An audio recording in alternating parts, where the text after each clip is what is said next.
So guys, ayan, padidiin na natin si Bibing.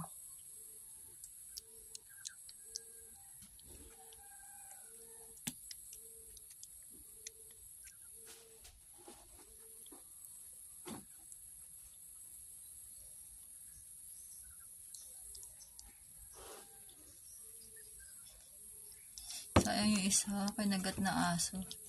Mamaga na yung ano niya. Yun siya guys, oh. Kawawa naman.